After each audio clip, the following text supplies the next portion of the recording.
Number 12 was from geometry, but it was combined with some depreciation there. So it was saying a curve is defined by, so they are giving us parametric equations of a curve. So our y was t squared, then our x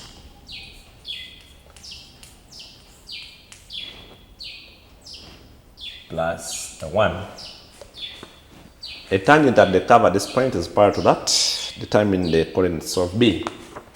So to get, you have to first differentiate these two to get the first derivative in terms of y and x.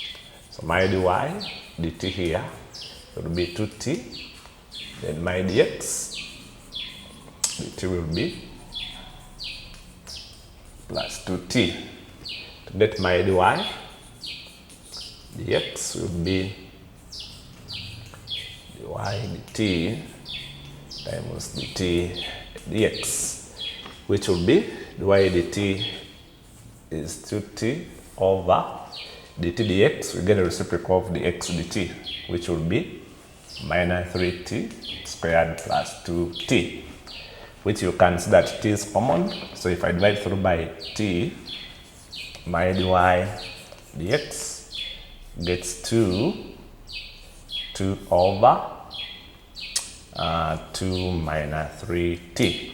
So if this is the gradient function, they told us that a tangent to the curve is parallel to this line, meaning if it's the tangent at this, the gradient at this point is going to be equal to the gradient of that parallel line. So our line was 3y minus 2x minus 1 equals to 0. The gradient here, you can able to see that it's going to be 2 over 3. So mean that now this gradient is equaling to this. So 2 over 2 minus 3 t is equaling to 2 over 3 clearly. So that 2 equals to 3. Getting t, I'll take 3 this side to get negative 1 equals to 3t. Implying that now the value of t there is negative a third. After getting negative a third, remember, we come back and substitute for the values to get the values of y and x. So my y would be, which will be 1 over 9. My x will be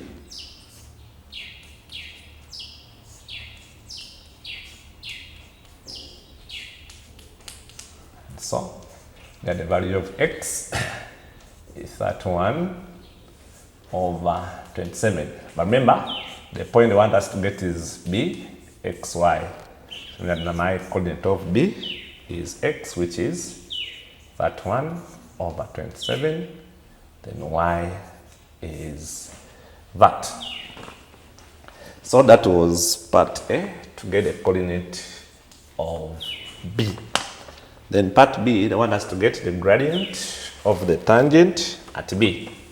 So the equation from our equation of the line, where m is the gradient, x1 and y1, points where that line is passing. So y minus our y1, which is 1 over 9, equals to our gradient, which is 2 over 3, into x minus the y coordinate, the x coordinate, which is 31 over 27. So from here, we can start by getting the LCM of these two, which is, you see it's 9, multiply here by 9. We have been 9y minus 1 equals here by 9. The 3 will cancel to get 6 into x, 31 over 27. Opening brackets there, you can now, we are just simplifying this to get our final thing. So my 9y minus 1 equals to 6x minus this 6 times that. We can get, you see that, I can say by 3, I'm going to get 9. So 2 times that to get 62 over, remember here we have now a 9. So you can multiply through by 9 again to get 81y minus 9 equals to 9 times 4, times 6, that is 54x minus 62. Take the other side, 81y equals to 54x. So negative 62 plus 9, I think that would be minus 53. So you can leave it at that. So that was number 12. As simple as that. So if you want to see more about these lines, still visit the playlist. The question is going to be there in the comment section.